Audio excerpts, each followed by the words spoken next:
What are you wearing? A Canadian tuxedo. Canadian. I'm a hockey player. Let's go Blues. Let's go Blues. Let's go Blues. To all you Blues fans, we're bleeding blue with you. Let's go Blues. Let's go Blues. Let's go Blues.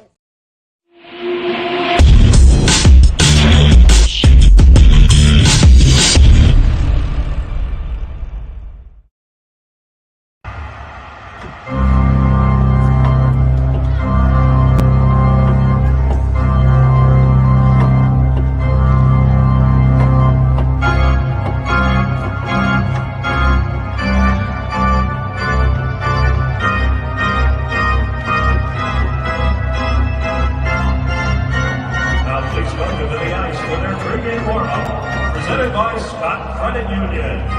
Your St. Louis BlueNote Fan Report. Aloha and mahalo, and welcome to the show that is about the fans. That's right. That's why we're here. Here it is toasty in St. Louis. It is hotter than the crust in the devil's underwear. And you guys want to cool off, so the best way to cool off is talk some hockey. The coolest game on ice, on earth, actually. So we're going to do that tonight. We're going to talk some hockey. We're going to talk about what's going on. We're going to talk about, we are Ivan Barbashev days away from St. Louis Blues hockey. Yes, I know he's no longer with us, but he wore that number, 49. And with that being said, where are you at? Are you excited? Are you not excited? Where's your level? We'll talk about that. Maybe we'll play the GM game. You're the GM. You can make one move. Just one move. You know, GM for a day, you're allowed to make one move. What move would you make? You know, that's something to do. Kyle. Oh, it's Alaskan Kyle. Haven't seen him in a while. Hey, Kyle, how are you doing, buddy? That's a heat wave. That's a heat wave. Oh, my goodness. They're burning up. Kyle, I will tell you a story. I will tell you a story about 70 degrees, and I think that you're going to like this. So my very first underway was in 1988, January, February of 1988. I got to my ship in September of 87, and right after I got on my ship, we went into a yard period. So the first underway was in January, February of 1988, and we went to the North Atlantic, right? North Atlantic, up there around Norway and that area, the Arctic Circle. We got what was called the blue nose. We painted the bull nose on our ship blue, and you know, we got to push ice cubes around and shit like that. Fun stuff, but we got our blue nose. It was 70 degrees in the engine room. Now, normally 70 degrees, you're out, we're wearing jackets in the engine room, because we're so used to it being in the 90s, 95, 97, 98, 99, or higher, that 70 was cold to us. We are wearing jackets in the engine room. So there's my 70 story. Matt Lowe says, Baron Karras, to scrape my Oh, my goodness. But Kyle, I've been out of baseball mode since the 13-game losing streak. You don't come back from that. You just do not come back from that, and that's where I'm in. Guido's here. Guido, how you doing, Guido? You know, I'm here. You know, maybe somebody else will pop in. I don't know. Erickson Krieger. Kyle Me, thank you for the thumbs in the air. Where's Jason? Where's Jason? Jason wanted this show. Where is he? Somebody get Jason. Actually, I see 10, but it's probably 5. It's probably 4, right? 4 people watching me on 3 different places. Oh my goodness. Jason Nichols. There he is. There he is. Oh my goodness. Fucking idiots, man. I'm not even gonna address that. Might have to block that. Shagalicious. Shagalicious. Shagalicious. What is? How many is he at? Is he at 199 or 198? I don't even know how many he's at. I don't think he'll ever win again. I think that he's done. Right? I really think he's done. He's at 198. Yeah, I think he's done.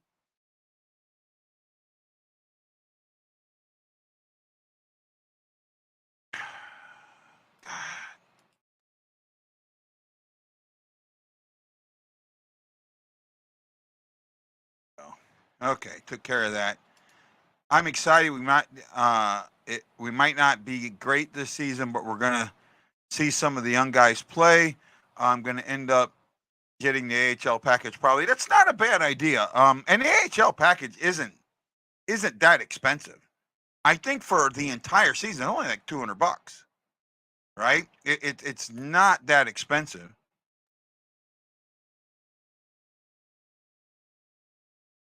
Yeah, Shag, I will agree with you there. I will absolutely agree with you there.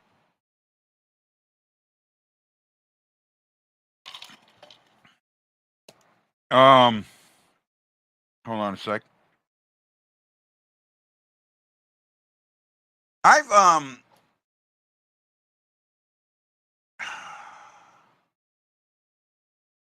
wow, they are out in force. They are out in force.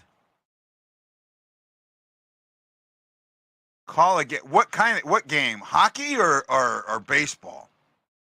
Hi, Gloria. Hello. How are you?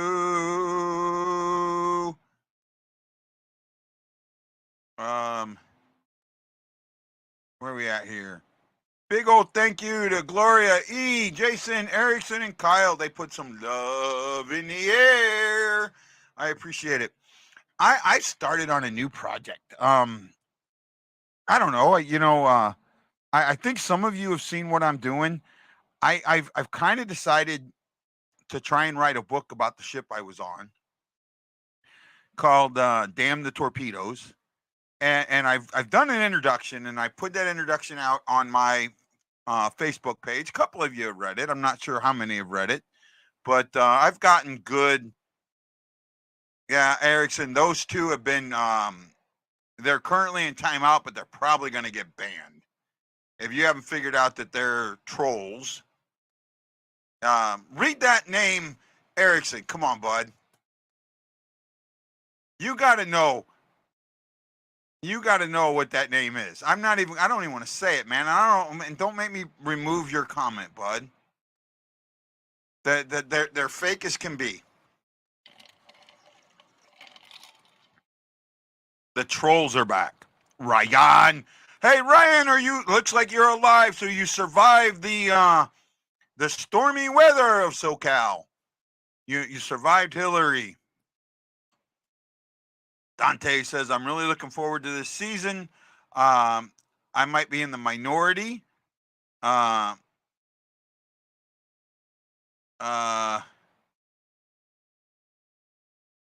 I think there were a lot of things that factored into last year. I think it was going to be a much different team this year and be better. I could be wrong, certainly, but I think it's the wild card team. Because what I'm talking about is on YouTube, Kyle, and not on Facebook. Thank goodness. Facebook would be hard, not harder, but would make it a little bit harder for them to be as much of a troll as they are. It's not. It gets out there. Wow, 13 people watching. Wow, doing good today, man. I'm hoping during the season we can hit that 50 mark. I really do. Yeah, Kyle, I know. So ever since we had somebody on the show, they took the link for being on the show to be a guest, not to watch, and passed it out. And I got trolled heavily by some people. And they still troll me. I still get messages in my X feed that from and I know someone who else they troll because he put out something that was absolutely fictitious, and he believed them. So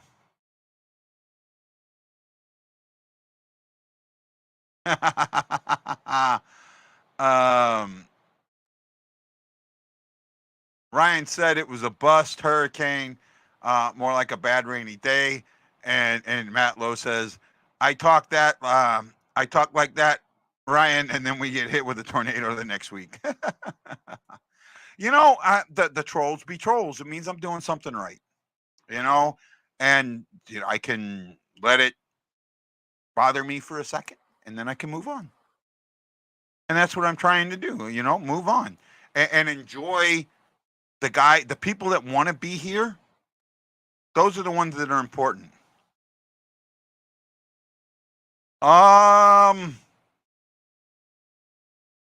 Ooh, that's a tough one. Oh man, they've made some moves. I'd have to really go look at their roster right now. I know they made some moves during the off season. The only thing with them, I heard about that. You got what do they call it? A quake cane or an earth cane, something like that. A hurricane. I think that I heard a couple of different combinations there. 5.1 for you guys though is almost nothing. I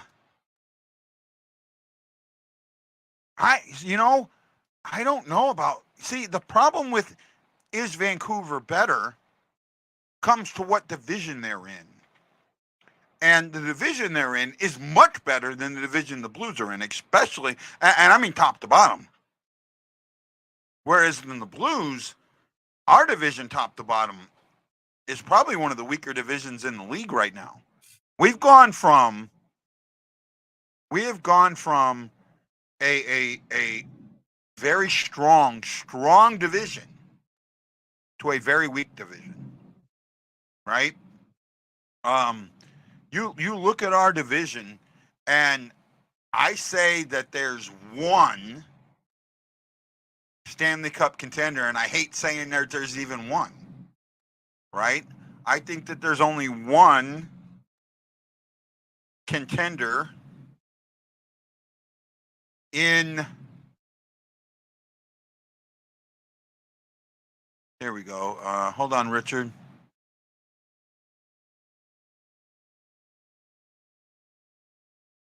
I actually had everybody better than the Blues. Let me show that. So I think, yeah, you have to think about what that question was, Rich. Right? That question was, yeah, I'm trying to show it. Give me a second. The question was, which of these teams will make the playoffs? Now, I think that's as blown up as I can get. I might be able to blow it up just a little bit more. Let me try something here. Yeah, as I'm blowing it up, it's getting smaller. Shrink it. Maybe there we go. Now it gets a little bit bigger. For me, so the question is, which of these non-playoff teams in 2023 will make the Stanley Cup playoffs in 23-24? The Flames, the Canucks, the Predators, and the Blues. Two of those are in the Pacific, and two of them are in the Central. In the Central, to say the Predators have a chance of making the play, okay. But overall, I don't see the Blues having a chance. I don't have a problem with this poll. I don't think that this poll is saying that the Canucks are better. I really don't. I think, because that's not the question that was asked. It was asked which one, and it's not a scientific poll too.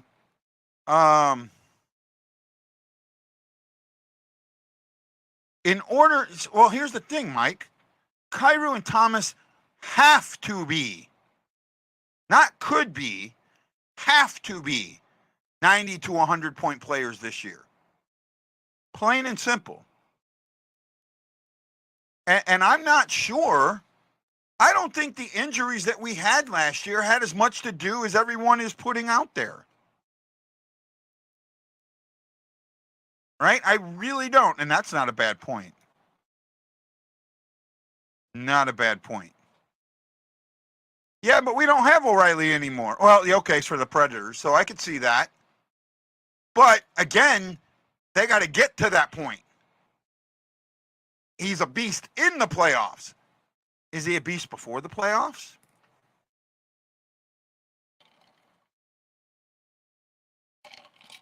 See, you were right on key with what I was going with. He didn't help Toronto that much.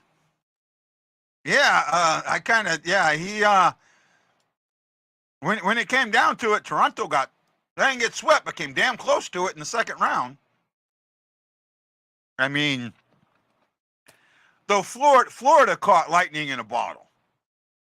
Florida absolutely caught lightning in a bottle. Their coach got lucky when he called out his goaltender. He had a all-star elite goaltender there who it had a lot more to help out him than it did the goaltender that got called out. Right? So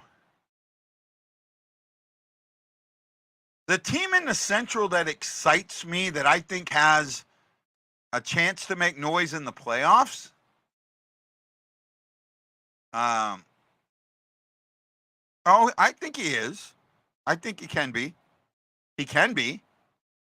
There's times where he hasn't been for the Blues. There's times when he has been. Right?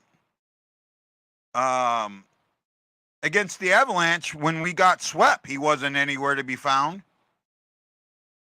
Nobody was. Right? Now, I will say this. When we got swept, because the NHL let them sweep us, there were penalties and suspensions that should have gotten given out, that were not given out. Oh my goodness, that Bozak getting an elbow to the head and the NHL blaming Bozak for head being in that position.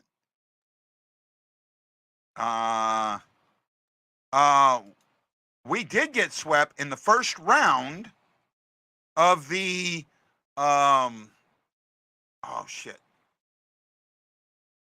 first round of the COVID playoffs, the COVID shortened season, right?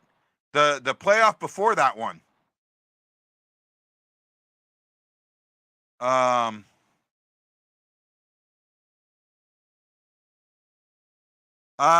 I think it would have been.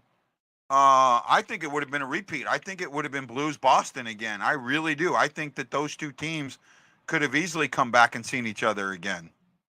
Right? Hold on. Thank you, Matt Lowe. Wow,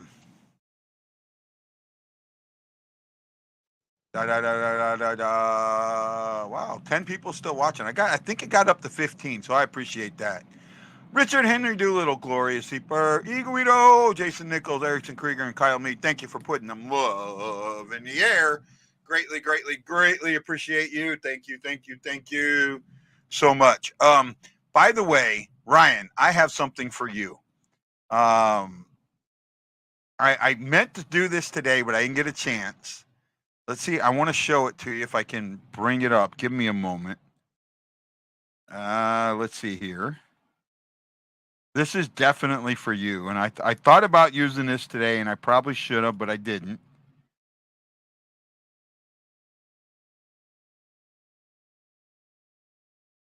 Oh, actually, no, I'm done. Wrong one. I'm in the wrong place. Hold on. I think that's it. Oh, nope. Here we go. There we go. That's for you, Ryan. I think that might be my new yeah, Wendy, give me a moment, bud. And Shaggy, if you're still there, I'll let you hop on. I don't pay attention to Twitter as much anymore, and that's where these guys get the links from me, so I don't always see them. But that's going to be for you, Ryan. That might be for you, bud. And if you don't know what's going on here with this little thing with me and Ryan is, Ryan, it was Ryan or Kyle, one of the two, would give me crap for my long intros. And I've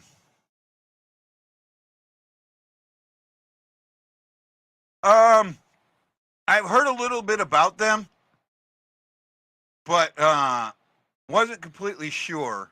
I've heard a little bit. I'm not going to let myself get excited about those guys until maybe next year, because there's no chance either one of them showing up this year. So they're not going to change who and what we are. Right? It's not going to happen.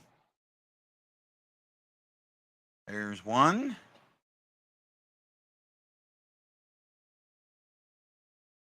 There's two. Hopefully StreamYard works a bit better for Wendy than it did last time. So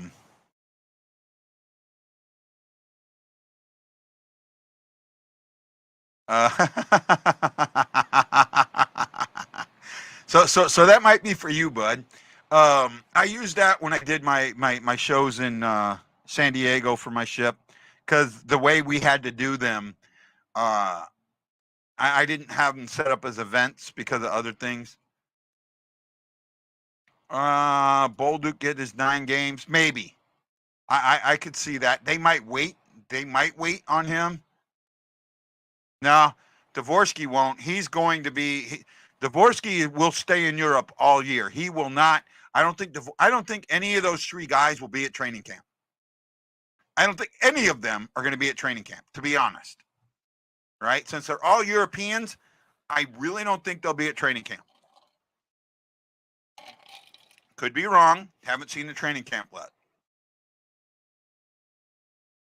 Okay. Dvorsky will be at camp. Okay. But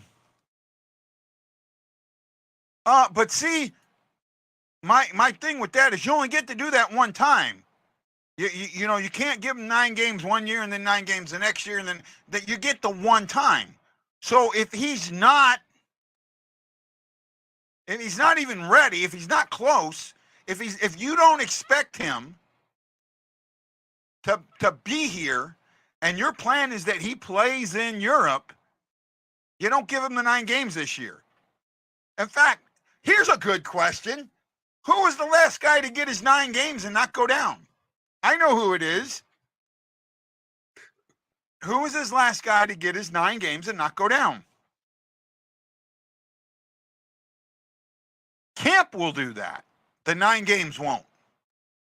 I think you wait on the 9 games. I really do.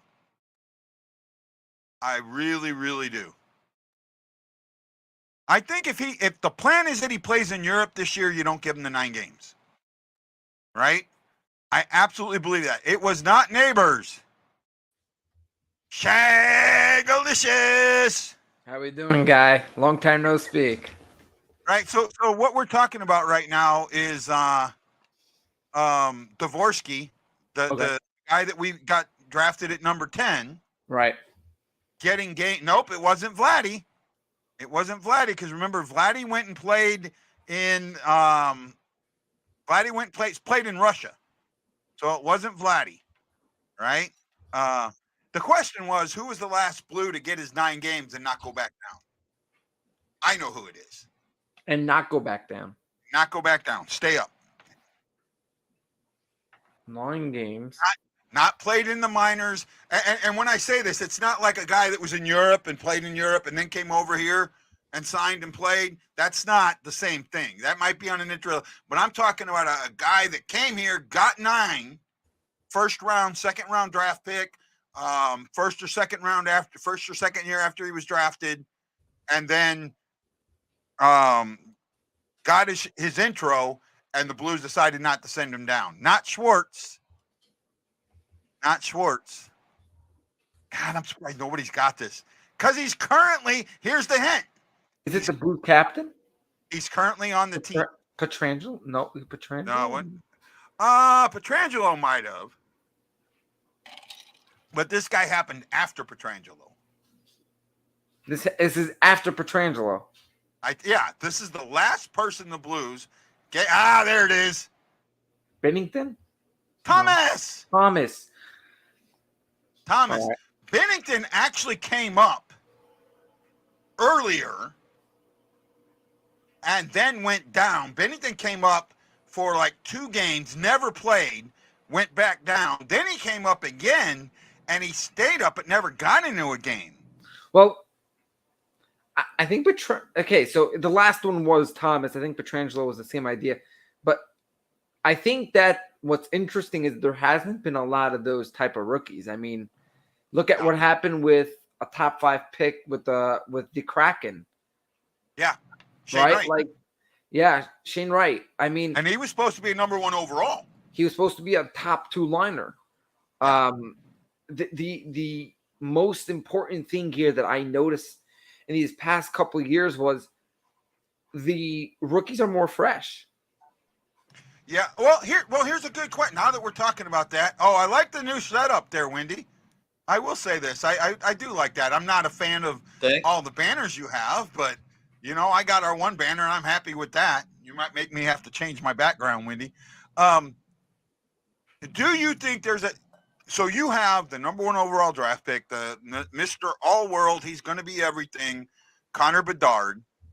What are the chances he gets his 9 and they send him back down somewhere?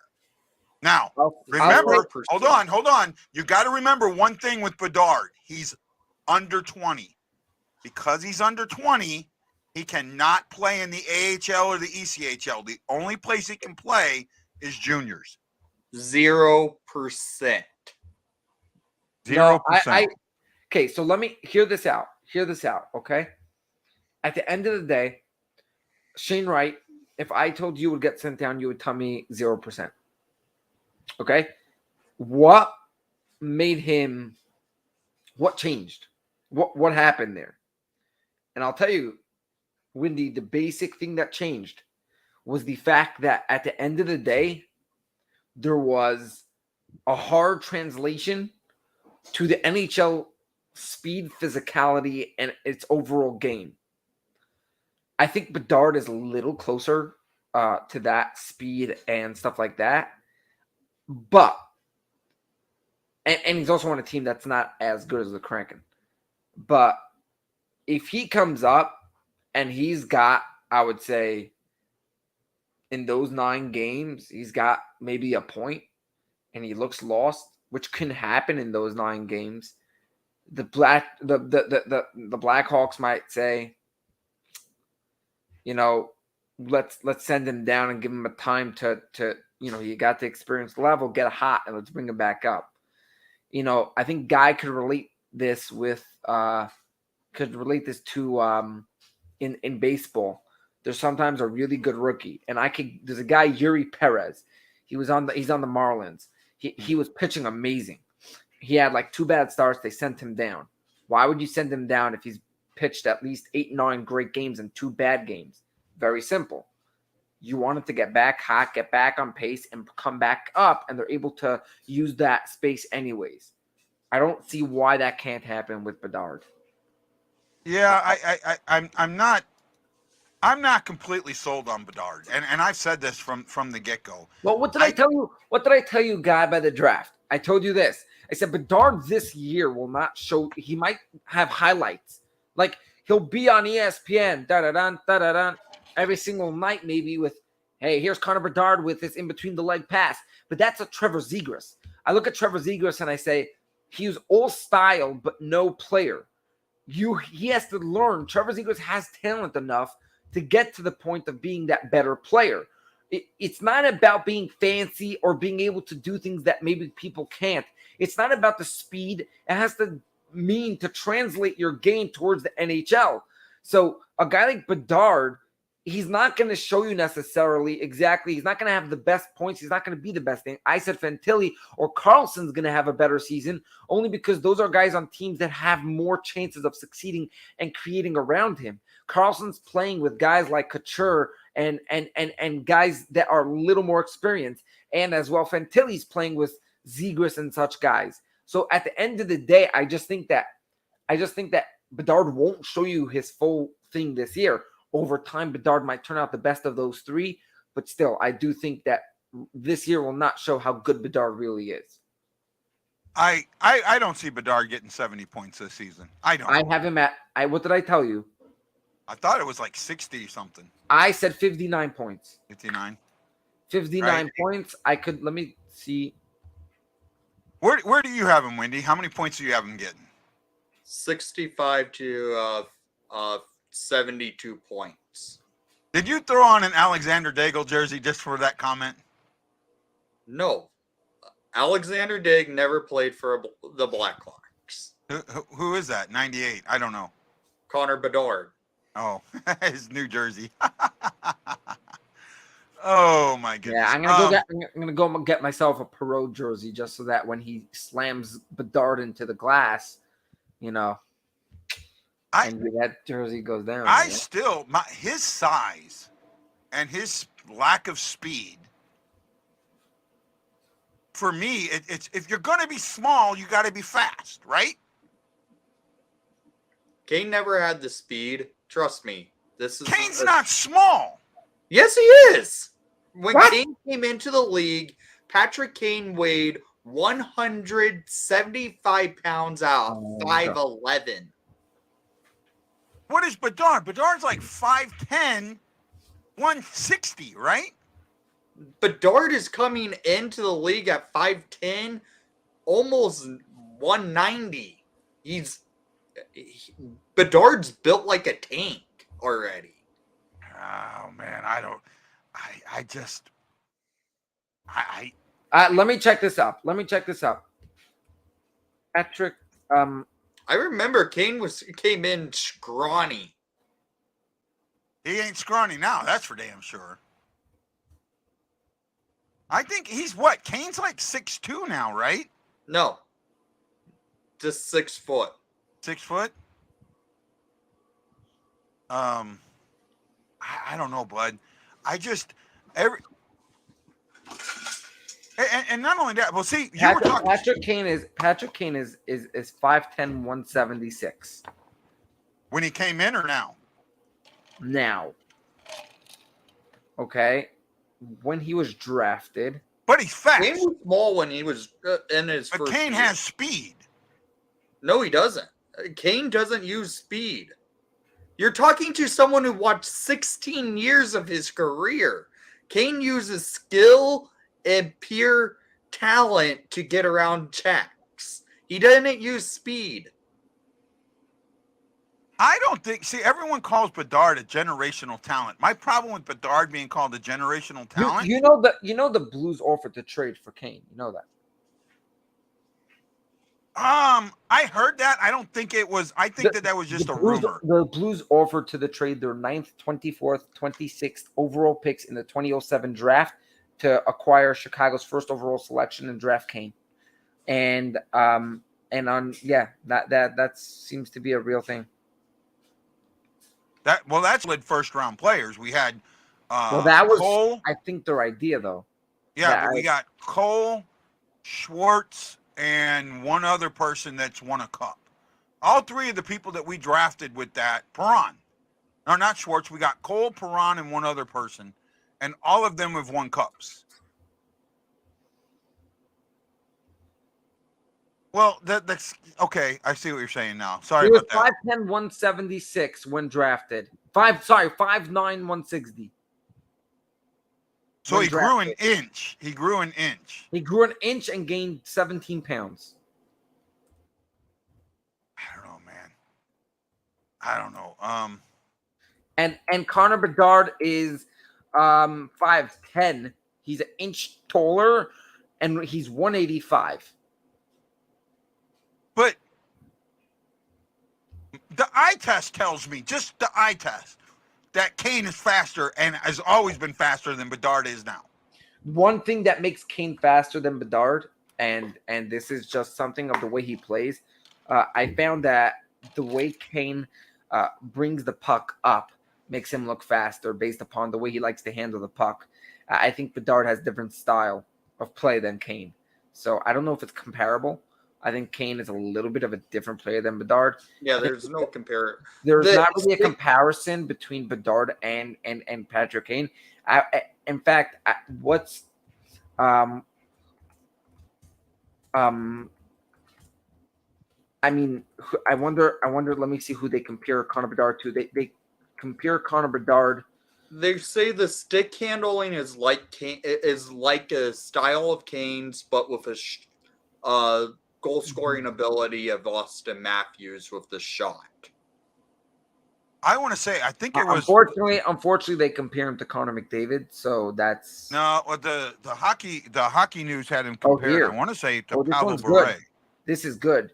This is interesting. If Connor Bedard could have Patrick Kane's career, they would sign him there, but whatever. Bedard has publicly said that he looks up to Kane. Bedard and Kane are both great offensive players. Bedard's going to be a better goal scorer, they say, but defensively, they're both about average. Connor Bedard has modeled his game around Patrick Kane when he grew up. And in their junior careers before the NHL, Kane played in 58 regular season games and had 62 goals and 3 assists. Okay, fine. Bedard and Kane are similar players entering the NHL. And yeah, they're saying Bedard and Kane are very similar. They think Bedard's a better goal scorer. That's why they're comparing him a little bit to Connor McDavid in the fact that he is a natural scorer compared to Kane, who also is an amazing passer, in my opinion. The one thing I like Kane over Bedard is I enjoy how Kane is on the ice how he sees the ice. I enjoyed how Kane was able to find Panarin so many times in the same spot, but he was so good at getting that pass over to Panarin. I like his chemistry. I don't know what Bedard's chemistry is going to be like, especially since I think that his two line mates that he's going to be on will be different. In the first 3 years, he'll have at least 3 or 4 different changes of line mates. I think he's going to, as Chicago gets better and builds up themselves, they're going to sign some bigger name players to play across Bedard. And that's when you're going to see the real Bedard come out. I think until then, you'll see how good Bedard is himself. So you'll see 59 points one year, probably 65 the next year. And then they'll probably add a couple players that'll be talented. And that's when you'll see him reach the 70, 80 mark. But I don't think he goes to 100 points till maybe 5-6 years in his career because of how far back the Blackhawks are from being a full team. He doesn't have a good goalie behind him. That means they will be behind a lot, which means the pressure from teams is going to be a lot, meaning the defensive motion of teams. You have to laugh at that statement there. I'll explain to you why. I think the weakest spot for Chicago is their goalie. And you'll agree with that, which means they will be going down many times. They'll be behind a lot of times. That means catching up. That means tying games. That means in third periods being down by 2 and trying to, put something together. I think they're going to be pretty good to be doing these things, but you're because you're going to be behind a lot. You're going to see teams move into different defensive plays in which it will be harder for Bedard or for the Chicago Blackhawks in general to be able to just do their thing. But Bedard will definitely do a lot. I think Bedard's biggest talent is going to be actually on the power play. I think he'll be deadly on the power play. I could see him have up there out of his whatever amount of goals he has, to be a nice amount on the power play, because I think that when they have defenses on their heels, Bedard will show you how good he can break down a defense. That'll be, in my opinion, the way you're going to be like, wow, when he's on the power play. But overall, it seems like he's a better goal scorer, but I think with his line mates that he has and stuff like that, it's going to hold him a little bit down from being the full player that you guys think. The thing with the Hawks, they have the prospect pipeline already in development, where teams who weren't in position like this did not have the prospect pipeline. The Hawks have one of the top ranked prospect pools in the league by the fact they have Lucas Reichel, who's now going to be a full-time NHLer next season. They have Oliver Moore in the pipeline, Right, which was a draft steal, who probably should have gone in the top 10 of the draft this year. They have Frank Nazar, who's going to have a full season in the NCAA this year with Michigan, and he's probably going to be their top center in Michigan this season, with Adam Fantilli going to the Blue Jackets. They also have a set of goalies in the ranks where they're ranking the prospects for netminders for the Hawks in the top 5 in the league, with Drew Commesso and Adam Gajan, who we drafted this year for Gajan in the second round, and Commesso in the second round. Now it's going on almost 3 seasons ago, but he's just signed his first ever ELC and he's going to be in the AHL for the first time this season. Expect him to be playing a couple NHL games this year, getting sent back to Rockford most of the time because of Peter Mrazek being known to getting called to the hospital with how many injuries the guy gets. Yeah. Arvid Soderblom should be the mainstay in net this year, with Mrazek as like 1A, 1B situation for the Hawks in net. Soderblom's a solid goalie. Last year, his numbers don't show it well in the NHL, but what happened in the NHL was they threw him in when they had Alex Stalock and Peter Mrazek both injured for a lengthy period of time. Soderblom then got sent back down to Rockford after the 2 injuries of Stalock and Mrazek. Soderblom started to get his game back together down in Rockford. They also have an extra goalie in Jackson Stahlberg, who really shown last year that you could get a goalie from out of nowhere and they can develop well, and he proved it in the NHL in his I believe 10 games this year. I could be mistaken. It might be a little bit less than that. Well, but here's the thing, Wendy. Here's where, at the end of the day, you had a great point there with the fact that they have a great system. But here's the problem, though. Even as players come up, being a very, very, very young team like that, you are not going to – you're years before these players actually put together a season in which you're going to look back and say, yes, in 7 to 6 years from now, 5 maybe, you'll look back and go, wow, did the Blackhawks do a job, especially with Bedard leading them with his 100-point seasons. Yes, that could happen. You're right. Except for the next 3-4 years, as these players develop, it's very nice. Look, it's kind of not going to be a good team in the next 3 years. I guarantee you that. I already am saying it. So, the Hawks won't be a good team for the next 2 years, but I will say this. In 25-26, the Blackhawks will be in the playoffs. I disagree. I think it'll be 26. The Central 27. Division is the worst division in hockey. Yes, but you don't know what they're doing. See, if you go through their systems, if you go through the way they're playing, I don't think that at the end of the day, you could tell me that these Blackhawks are going to suddenly just buy out everyone because of the fact that you just showed me that. I think the Coyotes get better. I think the Wild get I better. disagree there. I tell you this much. I think that there are teams out there that are 100% going to be getting better. There's a very good reason to tell me that in 6 years, the Blackhawks are the top team in the NHL. You could tell me that. But with the fact that this year, and I'm guessing even next year, their goalie situation, unless they bring someone in, is not that great. I found that, and this is what, as a Ranger fan, I see this a lot. The Rangers have been lucky to have the greatest, I think it's, 20 years of goalies? Maybe more? They have not had a problem at goalie, and that's what has kept them in seasons. That's what kept them in games. That's what's Shaggy, I'm gonna block you. I'm gonna stop you here for a second. I have a question, and I think it's very important, this question. What is the X factor for the Blackhawks this year? And this is an important question, and I think it's going to be missed. And I think even when I say what I think it is, Wendy will agree with me. But I'm going to start with Wendy. What is the X factor for the Blackhawks this season? This is a year for development. It's frankly, you're wanting to see where your young players are. That's what the main thing is. Everyone knows this year is the year of transition into the young players. Last year was the year of tear it down. Let's go for first overall. This is the year the Hawks are going to transition into young, up-and-coming players into the NHL.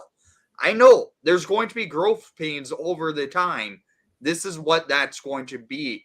I already said the Hawks are not going to finish 7th in the league in this division. They're going to finish last place in the division still. I would also add to that, guy. Yeah. I think a lot of it, besides development, what would really help them, X factor this season, in my opinion, is also the coaching and the behind the scenes sort of things.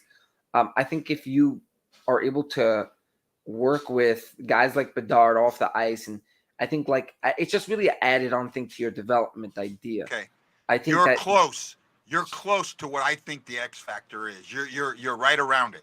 It's a in the background thing. Right. I think the X factor, and it's not this year, it's for the next 3 to 5 years for Chicago, is ownership.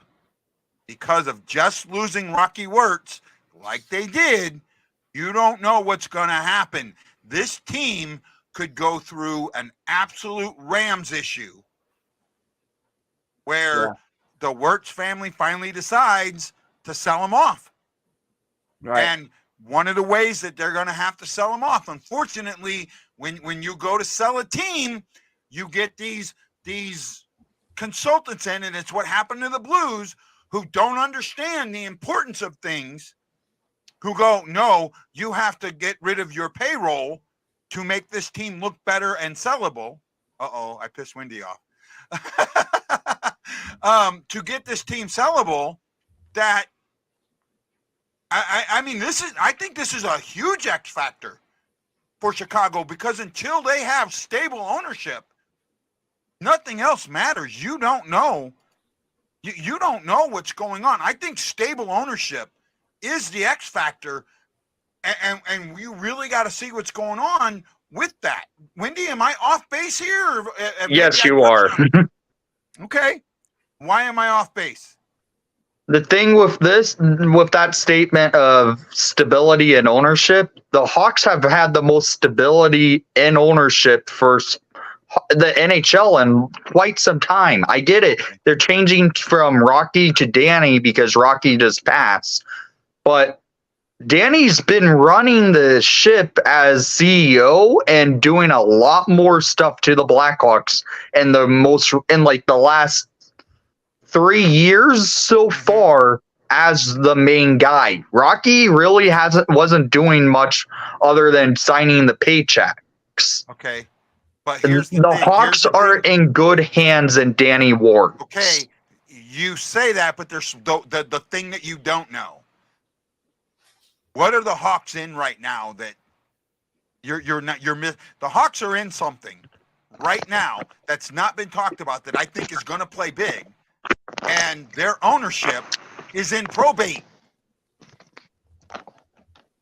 Their ownership is in probate and probably will be in probate for at least a year, if not a little bit longer. We don't know what that will says. I don't know if that will's been read. I don't know how it's set up. And you don't know when Georgia Fontier passed, her children who had been involved with the Rams decided they didn't want to be involved anymore.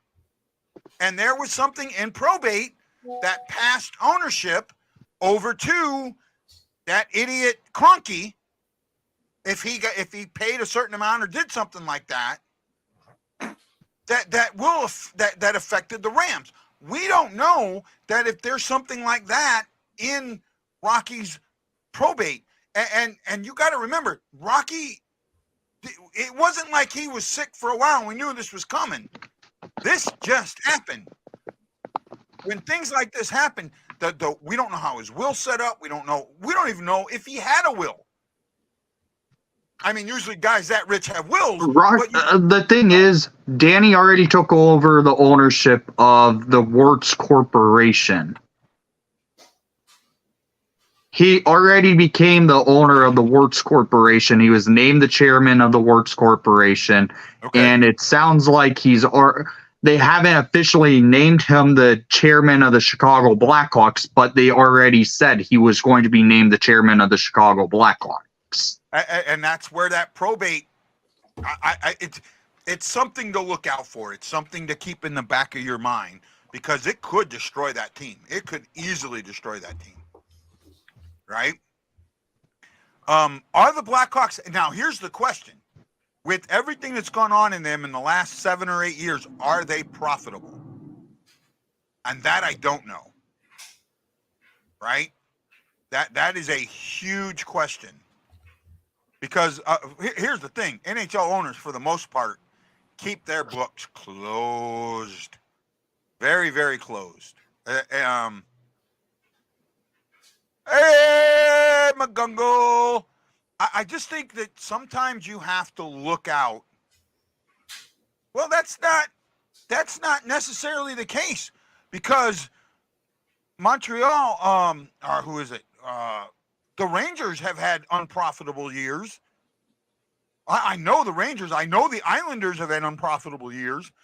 I don't know. The Islanders are a team, by the way. I've been, my wife's an Islander fan, and you don't have to ask how the Ranger Islander thing works in this house. But I get to go to a lot of actually Islander games because my father-in-law has season tickets there, so I get to go once in a while. Yeah. And I've spoken to some of their media guys, the photographer and stuff, who are guys that are around the team a lot. Yeah. And when I ask about why can't the team get together, they say a lot of it is the attitude of a lot of it's the attitude of the team, who's behind the pictures. So when you talk about the ownership, something that's important, it's vital. You know what I mean? Meaning you got to have the behind the scenes. I look at the behind the scenes of the Golden Knights after winning their cup, and you have to say it is so impressive what they've done. You have from the top down in that team, they've been competitive every season that they've played. They've been intent. They've been great. They've been, they made great trades for Eichel and they didn't even need to get themselves an official goalie. They put themselves a tandem of goalies that were all good. What they've done from top to bottom was just amazing. That's their X factor right now. That's if you want to go which teams have the goalie as their biggest question mark. That for me, Vegas is number one.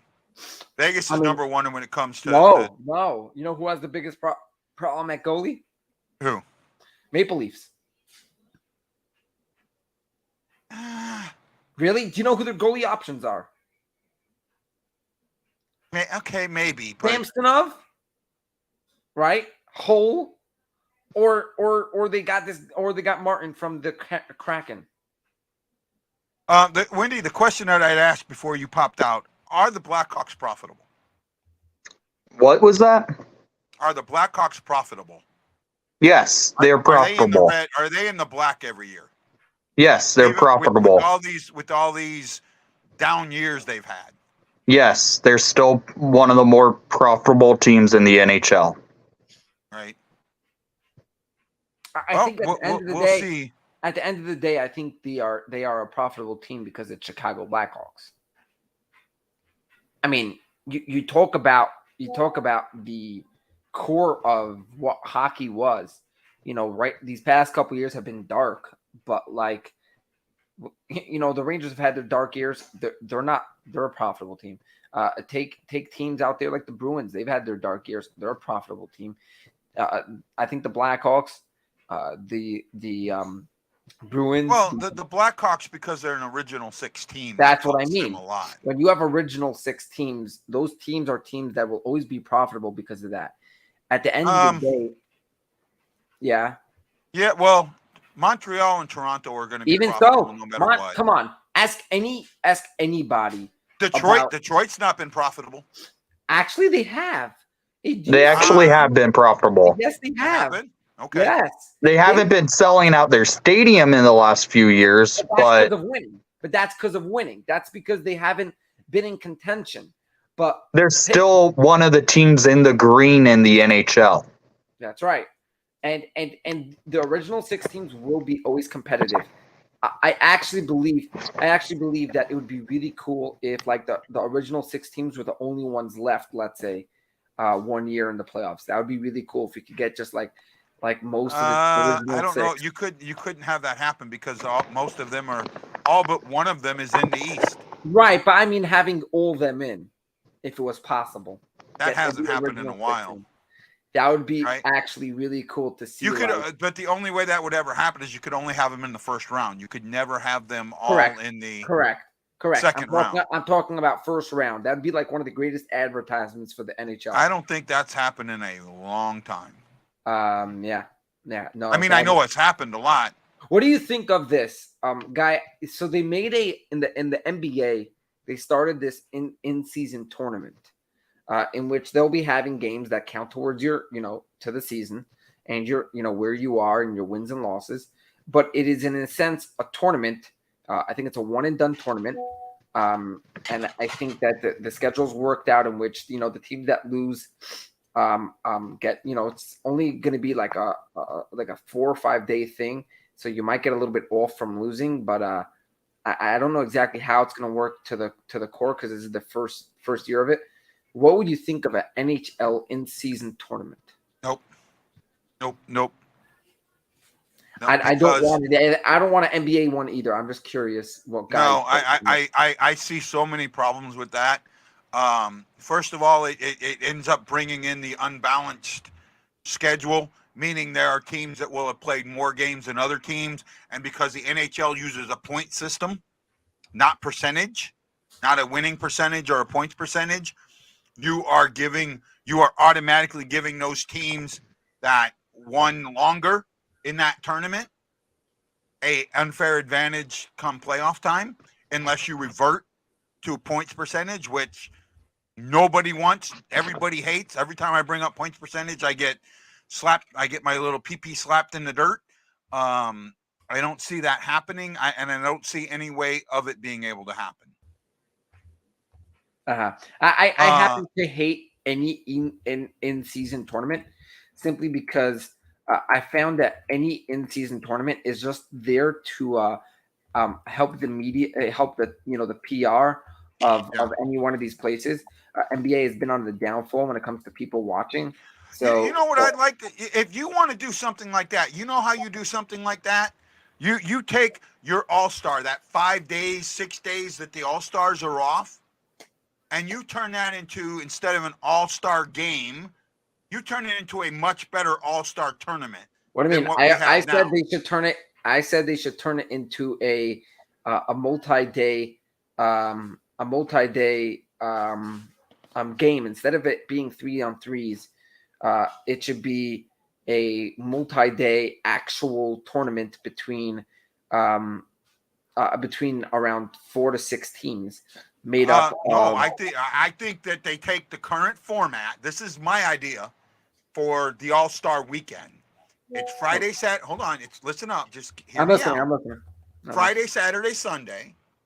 You take the current format, Central, Pacific, Eastern, Metropolitan. That's 4 teams, and you do exactly what they did in the you did in the COVID, and you put those 4 teams in a round robin. They play 2 games on Friday, 2 games on 2 games on Friday, 1 game on Saturday, and that seeds them. And then the second game, seed 1 and 4 play each other. On Sunday, seeds 2 and 3 play each other. And then they have the final game, the winners of those seeds. That right there, and you still use somewhat the same format. I think you should go to 4-on-4 or 3-on-3 with more players on the bench, with more players. I don't think the 5-on-5 makes as much sense as everyone says it does, because they don't play any defense 5-on-5. The purpose of 5-on-5 is to play defense, to have defenders in. But if you have defenders that aren't playing defense, then why do you need 5-on-5? I'm okay 4-on-4. 3-on-3 is maybe a little too open, but you do the same 10-minute, the 2 10-minute things. You have a break in between. I mean, this works. This works. And the way it works is you add to the players. Instead of having 11, you have 15. And you have a third goalie. Tell me that wouldn't get people excited to watch on a weekend. Right. Am I right or wrong? No, you're right. I think the part of it that is very hard is the fact that at the end of the day, I think the NHL has not been very good in trying to spice up so-called the NHL All-Star break. They've really not made it anything special. They haven't really come out with trying to find better ideas. I haven't found that in general when it comes to rules as well. I found that they haven't really come out with, let's say, I know that in MLB they have these meetings and they tell people we're going to go over rules, and they don't discuss that in the NHL.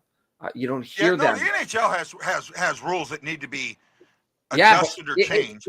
And you know what? Where is someone coming out and saying, look, we're going to be discussing this weekend. We're having a NHL, meeting between the owners and whatever and GMs, and we're going to be having this idea of what needs to be gone over.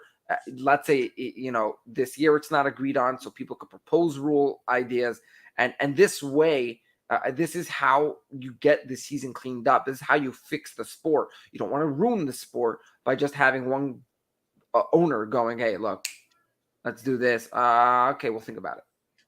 No, well, they do it, but not on the level that. So when they have the governor's meeting or the owners' meetings down in Florida, they do say we're going to talk about certain rules, and they do change rules. And in fact, they've been doing it going back for a long time, because the biggest thing that they've ever done in changing a rule affected a Stanley Cup final.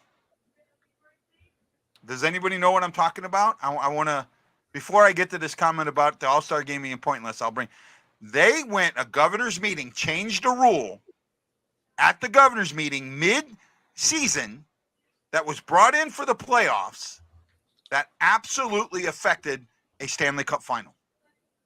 Foot in the crease. 1999, Brett Hull. Yes, they changed that rule to where if your foot was in the crease, that had to have an effect on the play. When Brett Hull's foot was in the crease, he took the puck and brought it out of the crease to put it on a stick, then put it in. He had no effect on the goaltender at all. That was the biggest change. That was a rule change. That's why Buffalo doesn't they have no argument because the rule changed for the playoffs. Right? Am I right, Randy? I knew what you were talking about. Okay. Excuse me. But now I want to address this one here. The All-Star game is not pointless.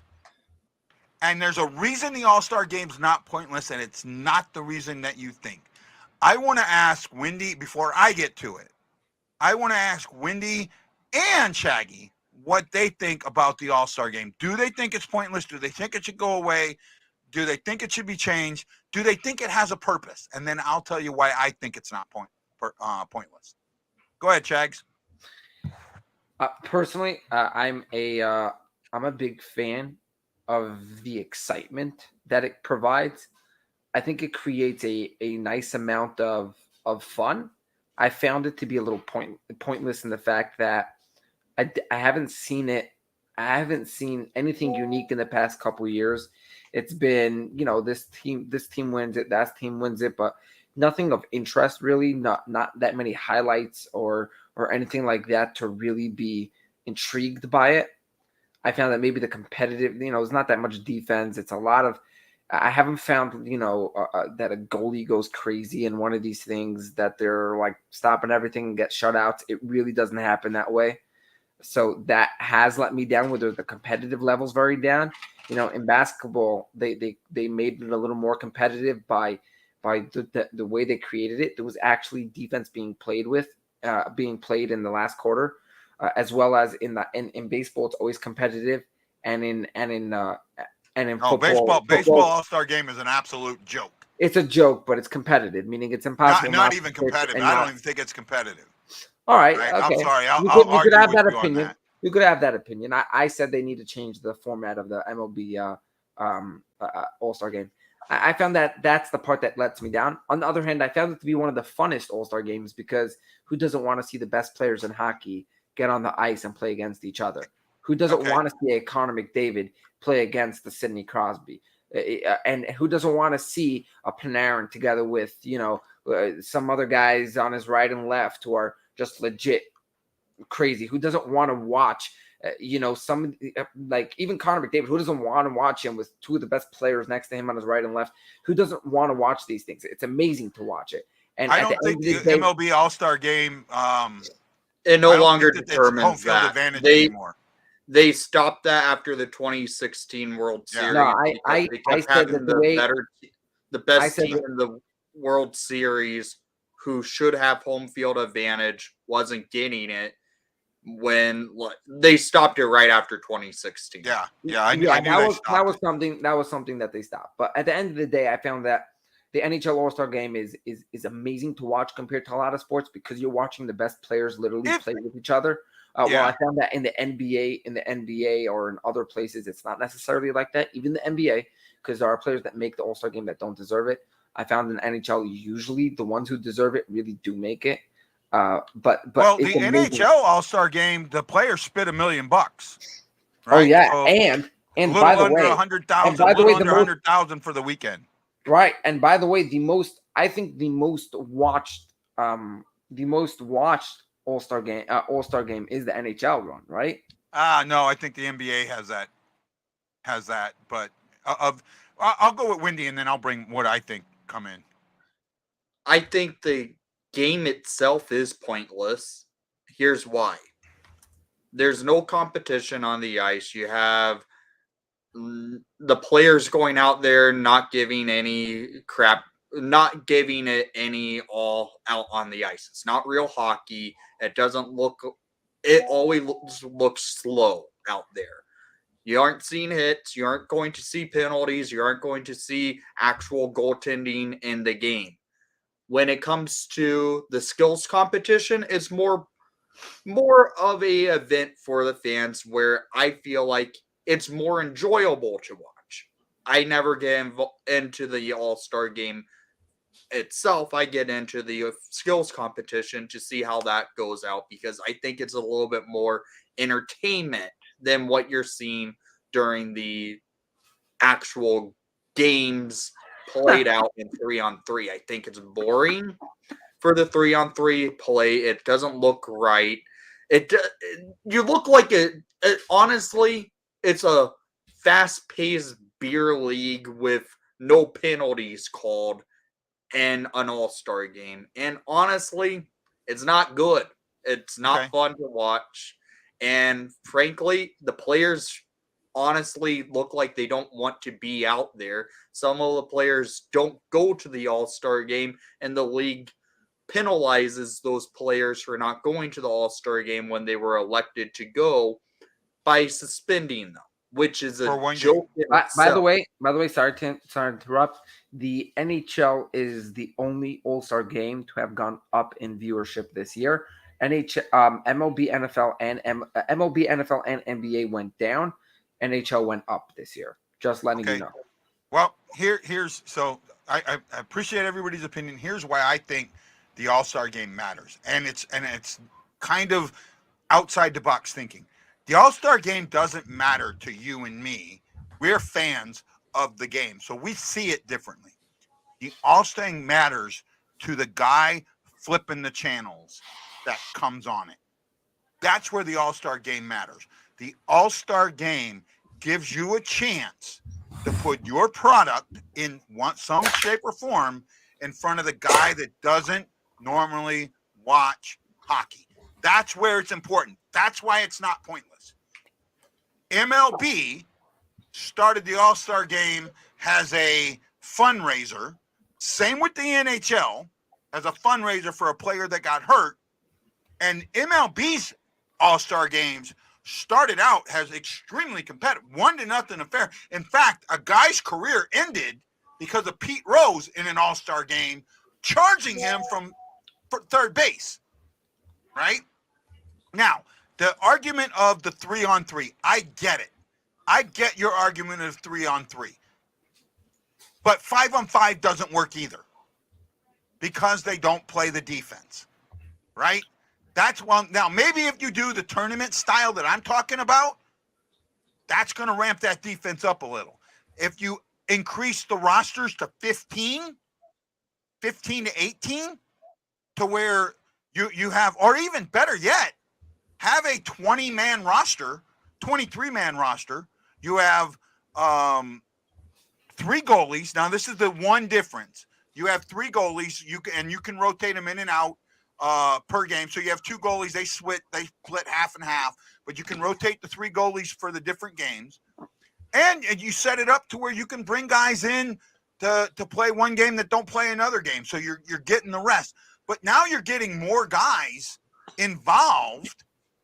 And Wayne says, but $100 million is nothing to players these days. Actually, this $100,000 that they make is their money. So they make about 90. So it's $1 million split between 11 players. So you do the math, it's about 90,000, maybe a little less, right? Yeah, but come on, how much? That's for a weekend. Nobody's making that much money for a weekend. This is more money they make in a weekend than they will for any game or anything like that, right?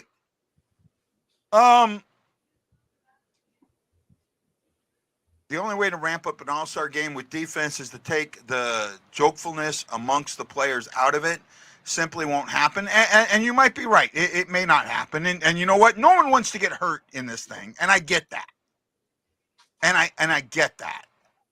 But when it comes down to it, this game is not for you and me.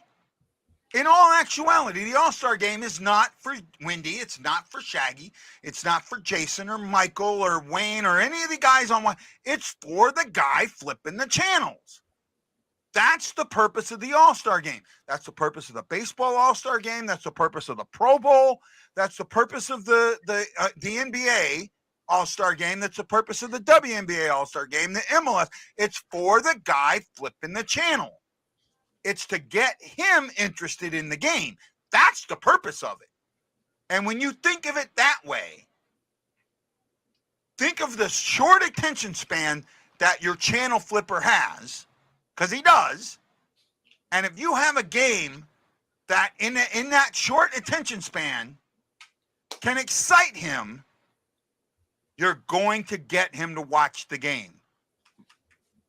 That's the importance. That's where, of the 4 games, I think the best one is the NHL. Second is the NBA. Third is the MLB. Fourth is the Pro Bowl, though I think you could flip 2 and 3. And they Right? don't have play football in the Pro Bowl. They've changed it, right? It's no longer It's flag this football is now, skills right? competition. Or skills. They've changed it. They completely changed. They've taken it out. It's a more of a gala weekend. But when it comes down to it,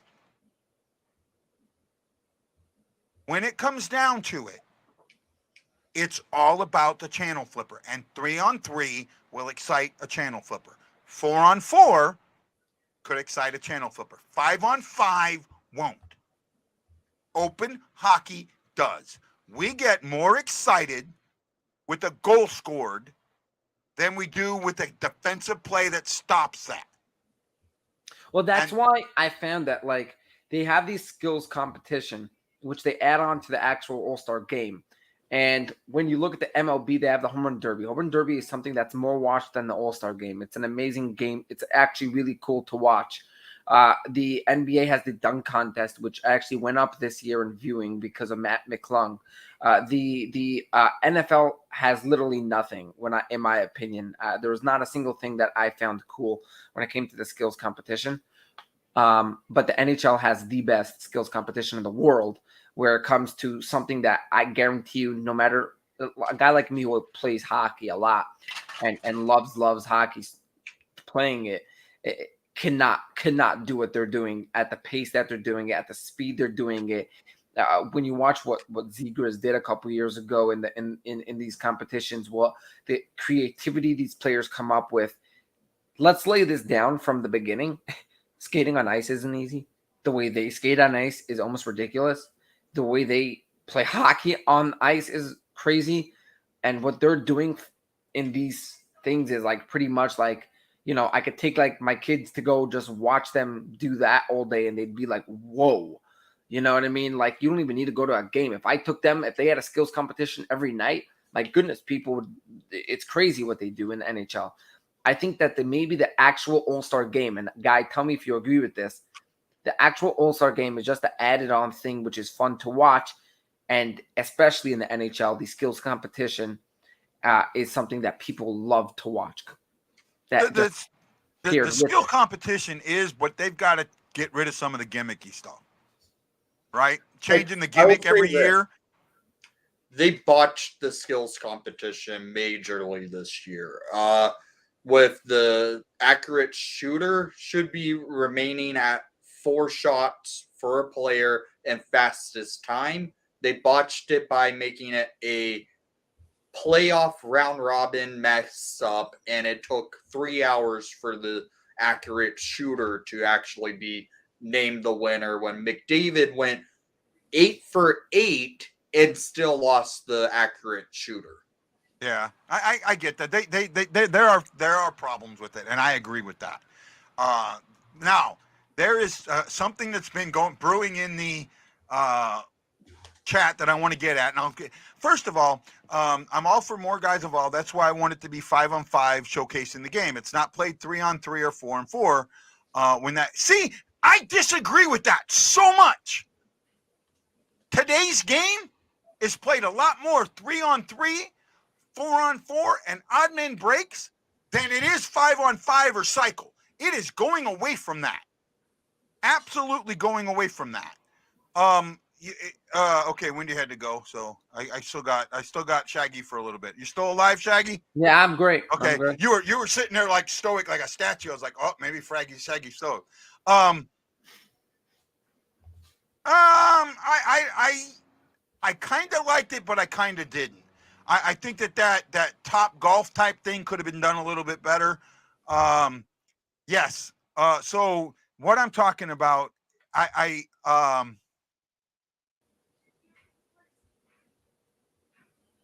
you need to read. I don't read. So Jason, you need to understand something here.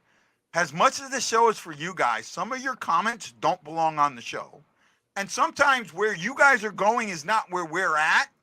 So it takes me away. I can't just change things. But you and Dante were having a discussion on Bennington. And Mike, I'm sorry, I absolutely disagree with you on Bennington. I don't put as much of Bennington's numbers on Bennington as a lot of people do. The style of play, what the Blues did, their offensive strategy created a absolute nightmare on defense. Trying to be a defensive team created a nightmare on defense that left Bennington hung out to dry consistently. I think if they fix the offense, and I'm afraid they won't, Bennington's numbers will go up. Bennington does need to make more of the saves that you're supposed to make, or you're not supposed to make. But I don't completely feel like this. Too many. If you ask me, where are my areas? What area am I not concerned with in Blues hockey? Goaltending. I will put it. I think right it goes there. both ways. I think it goes both ways because tell me like this, and tell me if you agree with this. It goes both ways. If Binnington does well this year, which I think he'll be actually possibly a top 3 player on this team of what he'll put out there, if he does well, then you, or even if he doesn't do 100% well, if you want to keep him and you say, okay, Binnington, you're our future, you're staying with us till you're Blue for life, and he wants to stay there, and it's the ownership and everyone agrees. Binnington's top 15 goalie out there always. He sometimes put out positions. There are times in a season where people will tell you he's a top 5. There are times in a season he's a top 10. There's a times when he's top 15, but he's never lower than that. He's always going to be in the upper part of the league when it comes to goalies. Every person will agree that they'll take a Binnington on their team in a second. Now, if it comes to a point in the season where they say, hey, it's trade deadline, Binnington, look, we have guys we want to bring up. We're not doing well this year. We believe that you're the piece that could go. Maybe Binnington walks in and says, look, I want to be a Blue for life, but I also want to win something besides that. And somehow things work out. Binnington's going to be worth a lot. So you're really in a win-win with him. Yeah, I see. I agree with that too. And I also think that what's been missed and the argument of Bennington's antics, I love that argument because it holds it's a sieve. It holds zero water because you know what? All goalies are like that. All goalies. I've watched in the playoffs a goalie punch a guy with his blocker 3 separate times and not get suspended. 3 separate times, a goalie, the same goalie, punched guys with his blockers and was never suspended. However, Bennington does it after he was goaded into it, and he gets suspended, and he's a fucking bum, and he's you put Bennington in the same sentence with Kadri, with Wilson, with Subban, who's another, with Marchand, when he's not. And that's the perception. That's where perception is so warped. So warped. This is why, and I argued this with Wendy the last time we were on together. And actually, it was when Wendy was having troubles. It's the first time I think I ever won an argument with Wendy. But when it comes down to it, right? Nothing Binnington did that night. Everything that Binnington did against Hartman, with Hartman, the NHL owes Binnington an absolute apology for all that. Well, also I found that it's not just that. There's been some real dirty stuff that have gone on in hockey in the past years. And I mean, that's including a guy on the Rangers who got suspended for 3 games. There are times when, for just spitting on a guy, by the way. Yeah. At the end of the day, there's a lot of things that have happened in these past couple of years in the NHL that have been quite dirty. I mean, we're talking about season-ending injuries and stuff like that. Yeah. And I think that these things have been under bad what's the word for it? The bad control by the entire NHL organization as a whole. The NHL has to have a correct way of judging these things. They have to have a way that they could. I know that they have it in the MLB where they'll set an amount, and then they'll allow you to come there and they'll talk through your case with you. You can appeal your case. You could appeal your case. And I happen to like that way because many times players, let's say, could say, look, I agree I did something wrong and all that. I was standing up for something. My player got hurt, blah, blah, blah. You should cut my games down and this. And I found that the NHL had less of they have these meetings with them where they set their amounts, and there's no real amount that they're always negotiating right away. I found that's not good. You got to set the amount of what is, it's a dirty hit. Okay, it's a dirty hit. Now let's talk about it. You know what I mean? Yeah. Let's have the meeting. I don't like when they say, "Oh, we're gonna have a meeting about it." We're gonna have a meeting about it on Tuesday, set at 2 p.m. to talk about it, because then you're right away giving a chance for everyone to talk about. Well, so in Bennington's case, so a lot of times they will. Now, if there's going to be a suspension, if it's just a fine, there's no hearing. This is why now in the NHL you can appeal. You still have the right to appeal your decision. You have a right to appeal, even at a hearing. My issue with all of this was the information that came out after the Bennington suspension. And I put a lot on the referees here. I think the refs of that game should have all been suspended. Well, hold on. The NHL Ryan Hartman came out like a week later in an interview and told the interviewee, I told the umpire or the referee that Bennington was going to get suspended. He was going to get suspended, or he was going to get thrown out of the game. He told him that. Then you watch Hartman. He changes his path. You can see Bennington sliding out. Bennington sliding out this way. There's no way Bennington has control of his slide after that goal. Hartman changes his path just enough to run into Bennington. The referee, first of all, should have thrown Hartman out of the game. Should have thrown now Bennington, whether or not you throw him out of the game, I have an issue with that. Yes, throwing a blocker, quote unquote blocker punch, but Hill did it 3 times in the finals and never got suspended. Right? Hill did it 3 times in the finals and never got suspended. So that's the same type of again. Here we go. Why is it? And that's the problem with the NHL system. They haven't looked at these situations. Like I have found that, let's say the guy doesn't get kicked out of the game, and there's a bad hit, or there's something like that. The NHL has to review it, and there has to be an automatic. I know they took away fighting in one of these other lower NHL programs. They took it away in juniors, right? In the junior division, and I think that's a bad thing, but it also will prevent injuries, so it is a good thing. I don't think it's as bad as we make it out to be. No. Again, I didn't say it's a terrible thing. It's destroying the sport. I said I think it's a bad thing because I think that's part of the sport. But I think it's part of the sport. However, guys need to learn how to fight, and I get that. But they can learn how to fight outside of the ice. No, but not in that game. Not in the middle and they need to learn how to fight at the age of 20, not the age of 18. Right. That's the main thing. That when you're at the age of that age and someone's being physical on you, a nice hit does it. Fighting is not a thing that should be needed. And if you want to, you shouldn't have your career ruined when you're not getting paid to play.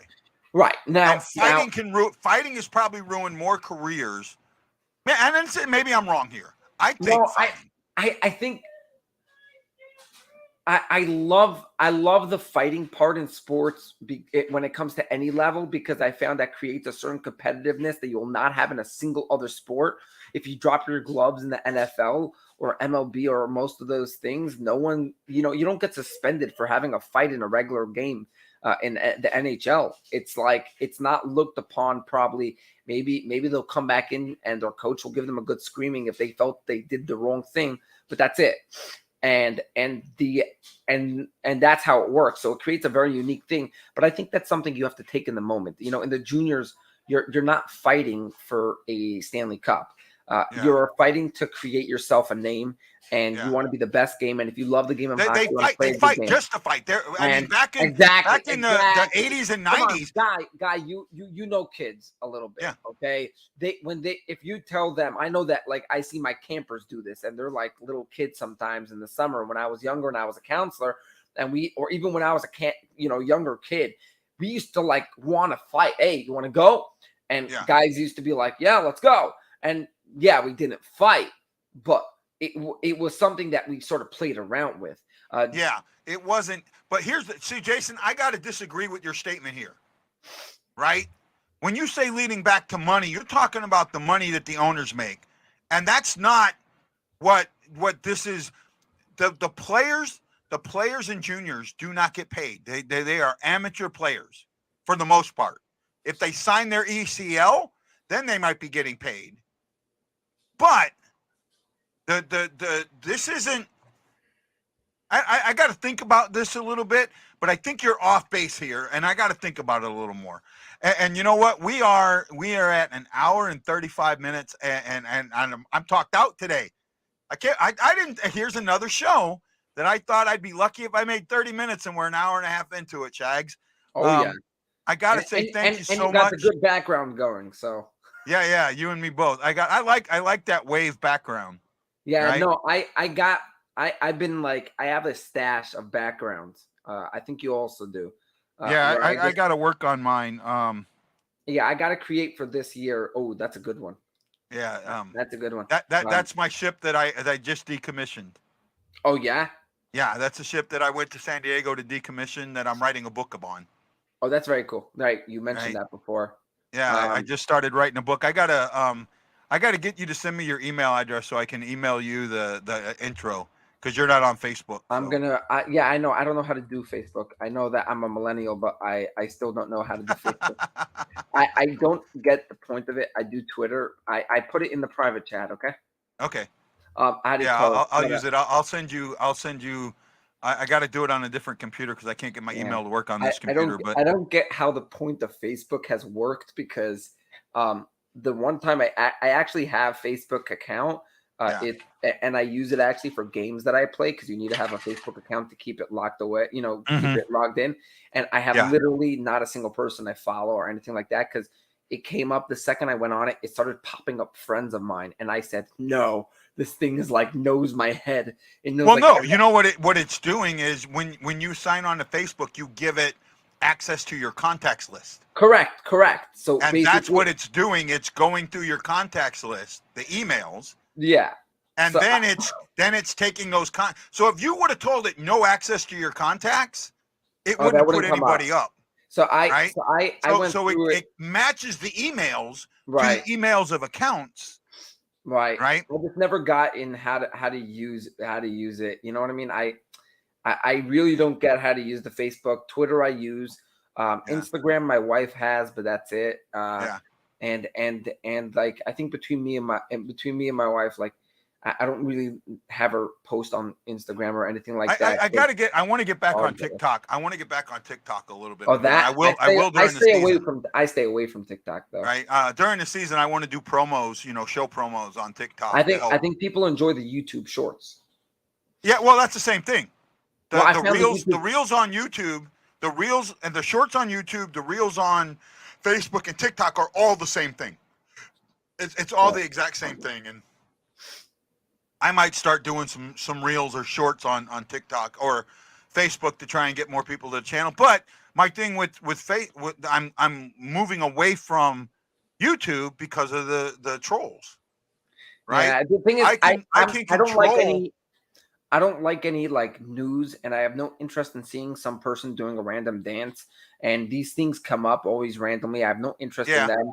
You have a bunch of these, and I'm sorry that I feel this way. You have a bunch of these annoying people who consider themselves amazing people and got mad rich because of TikTok doing whatever dances they Yeah. do. Oh, I know. And I found that those people put no effort into life, put no effort into what they do, and are probably depressed people and will kill themselves. I don't mean it that way. If you know Yeah, it, I get it. I get it. I get it. guy knows what I mean. Yeah. So hey, I want to say a big thank you to J.M. Davis, one of my shipmates, Nate Joyner, Maryland listener, John Penner, another shipmate, Ryan Green, Michael Dante, Richard Henley Doodle, Gloria Seeper, E. Guido, Erickson Krieger, and I forget who the first one was. No, I can't remember now. Have to probably go all the way up. Who was in charge of that ship? Say again. Who was in charge of that ship?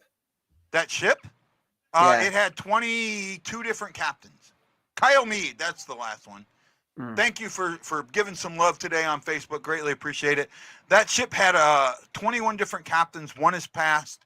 I'm working on getting some of the. I'm writing a book about the ship and about the cruise, and I'm trying to interview as many of them as I can, including the captains. I'll send you the introduction. I'll probably send it to you tomorrow. But just wanted to say again, Chag, thanks for showing up today. And sorry I missed your messages. I don't use Twitter as much as I used to. I kind of no problem. Gone away from it. What's the easier way? What's your more common thing these days? I'd say Facebook for me, because that's where my show gets more views on Facebook than it does anywhere else. All right. Right. I still use Twitter, just not as much. And Right. when I start writing this season, I'll probably use it a lot more. But I've never, like, I know your wife wants you. I've never just gained a following, so it just kind of backed off. All right, I got to run. So yep, have a good one, Shag. Yeah, all right. I'll talk to you later, buddy. Bye now. Okay, guys, that's I'll say aloha, mahalo, and thanks for joining me. And boys, what do I always say? Who are you, Blues fan? We're bleeding blue with you.